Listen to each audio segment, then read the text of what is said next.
दिग्विजय यात्रा तो आपने जीवन में एक ही बार की, सब तीर्थों में गए, बाकी अंतिम क्षण तक भरत भाव से काशी में ही विराजे।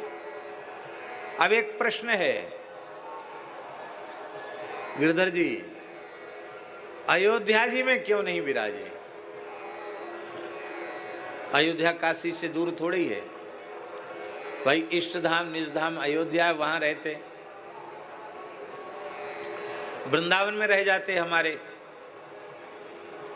अब प्रयाग कोई कमती है, तीर्थराज है, यहीं रह जाते, काशी में रहे। काशी में क्यों रहे? एक भाव,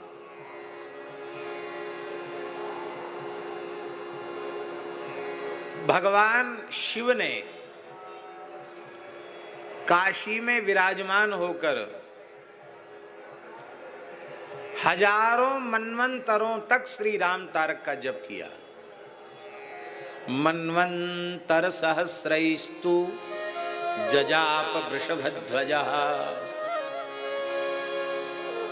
सहस्र नहीं है, सहस्रई, हजारों मनवंतरों तक भगवान शिव ने श्री राम तारक षडक्षर मंत्राज का काशी में विराजमान होकर जप किया।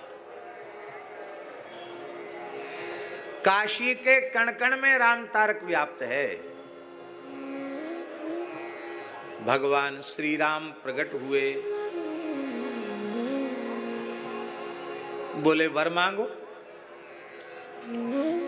बोले आप ऐसा करो, सब जीव आपसे विमुख होकर के संसार के चक्र में भटक रहे हैं, आप सबको प्राप्त हो जाएगी। अरे बोले बाबा ऐसा मत करो, सब खेल बिगड़ जाएगा हमारा,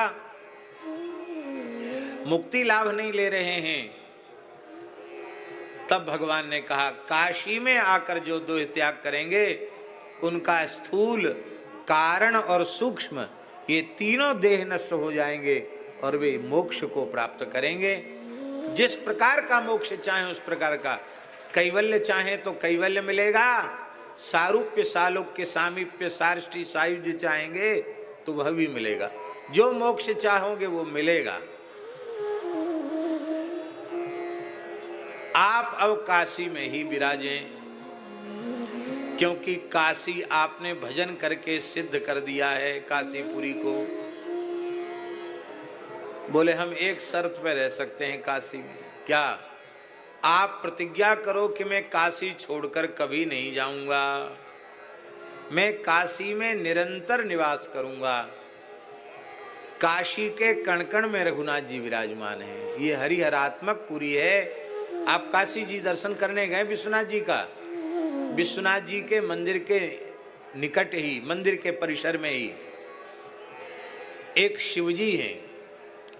उन शिवजी को वहां के तीर्थ पुरोहित विश्वनाथ जी का गुरु बताते हैं। ये विश्वनाथ जी के गुरु हैं, इनका दर्शन किए बिना विश्वनाथ जी का दर्शन सफल नहीं होगा।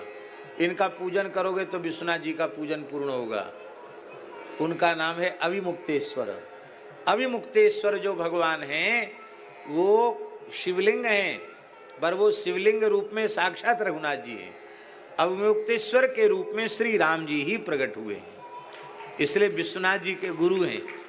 बोलो भक्तवत्सल भगवान की जय। अब कॉरिडोर बना है तो थोड़े और पास में आ गए हैं, बहुत से देवताओं को इधर उधर करना पड़ा, तो अविमुक्तेश्वर को भी अब निकट ले आए हैं और निकट आ गए हैं अविमुक्तेश्वर।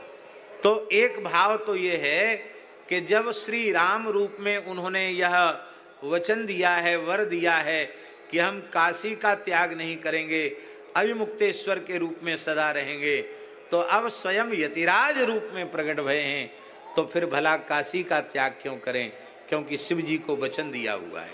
एक भाव। दूसरा भाव यह है कि यदि वे अयोध्या में विराजते तो श्री राम भक्ति का प्रचार नहीं होता। क्यों नहीं होता? प्रचार जो होता है ना वो विरोधियों में ही होता है। फिर से सुन लो इस बात को। आप हमारी बात मानते हैं तो मानते ही हैं, कोई बात नहीं। अब ऐसे लोग हों जो हाथ पैर धो के पीछे पड़ जाएं, भगाओ इसको यहां से, ये बेकार है, सर्वनाश कर देगा, हमारी लुटिया डुबा देगा। तो जितना विरोध होगा उतना प्रभाव बढ़ेगा। श्री चैतन्य महाप्रभु जी का कम विरोध किया, वहां के घोर शैव शाक्त जो थे, जिनके लिए नाभाजी ने कहा गौड़ देश पाखंड मैं टिकियो भजन परायण, गौड़ देश पाखंड मैं टिकियो भजन परायण, करुणा सिंधु कृतज्ञ भय अद्वितीय गति दायन, करुणा सिंधु कृपाल भयो अगणित गति दायन। विरोध नहीं होता तो प्रचार नहीं होता। सन्यास भी क्यों लिया? महाप्रभु जी की जो महाप्रकाश लीला है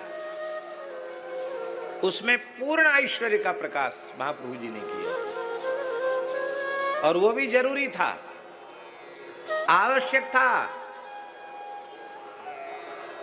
और अब जब साक्षात श्री कृष्ण हैं तो उसी भाव से भक्त वृंद उनकी सेवा करते हैं, अस्याम करते हैं, लाड़ लड़ाते हैं, तो लोग विरोध करने लगे कि देखो क्या मौज है, क्या इतर फुले लगाया जाता है, कितने लोग सेवा में लगे रहते हैं, क्या बढ़िया माल खाते हैं कीर्तन के नाम पर। तरह तरह की बातें होने लगी। महाप्रभु जी ने अपने घुंघराले केसों को मुड़वा दिया और आपने सन्यास लेकर के सब दुष्टों का हृदय परिवर्तित कर दिया। जो निंदक थे वो छाती फाड़ फाड़ करके रोने लगे। विरोधी न होते तो यह प्रचार न होता। तुलसीदास जी महाराज अयोध्या में होते तो श्री रामचरितमानस का प्रचार समग्र भारत में नहीं होता। जितना विरोध काशी में हुआ उतना अधिक रामचरितमानस का प्रचार हुआ। ठीक यही बात थी। श्री रामानंदाचार्य भगवान जिस समय विराजे हैं काशी में, उस समय भोले बाबा तो परम वैष्णव हैं, पर उनकी नगरी में वैष्णवता का दर्शन नहीं था। उनकी नगरी में वैष्णव विरोधी लोग थे। कब से थे जानते हो पिताजी?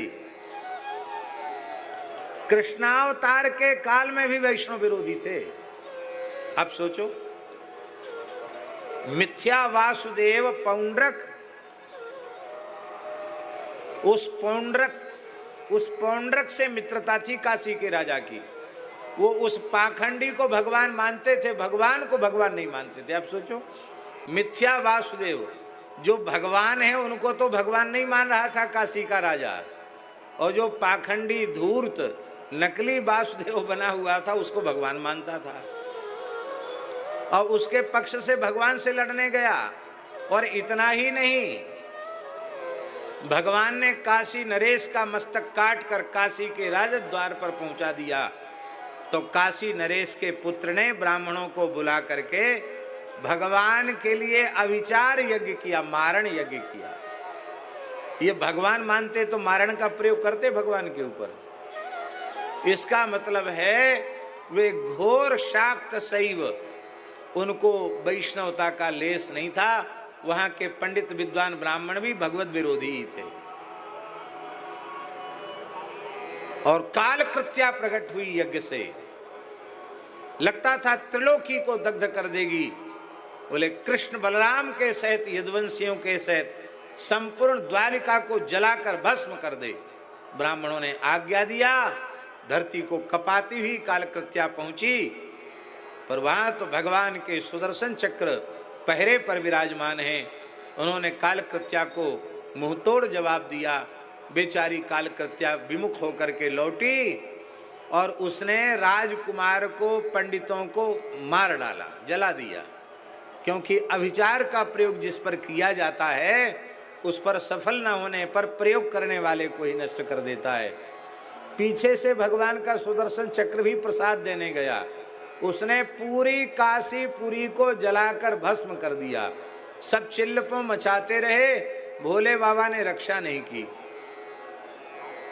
भोले बाबा सोचे कि हमको तो भस्म की ज़्यादा आवश्यकता रहती है, हमको स्मशान ही प्रिय है, एक बार तो काशी पूरी महाश्मशान हो जानी चाहिए।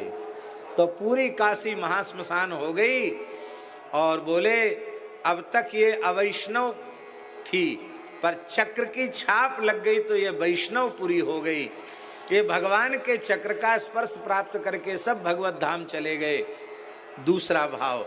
और तीसरा भाव ये कि भैया जो भगवान से विमुख हैं उन्हें जीने का अधिकार नहीं है, उनको तो जल के खाक ही हो जाना चाहिए, खाक में मिल जाना चाहिए। इसलिए उन्होंने रक्षा नहीं की। ध्यान में आई बात। द्वापर युग में ये हालत थी काशी की, तो जब श्री रामानंदाचार्य जी वहां विराजे उस समय भी लोग तुलसी का, ऊर्ध्वपुंड्र का, भागवत धर्म का विरोध करते थे।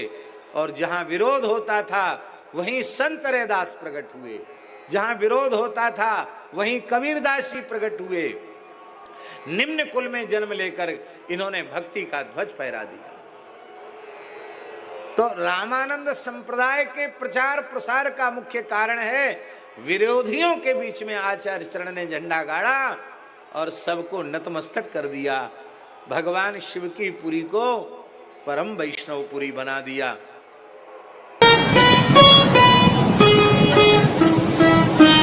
श्री सीताराम प्रतिदिन सत्संग एवं दर्शन के लिए श्री महाराज जी के ऑफिशियल चैनल को जरूर सब्सक्राइब करें।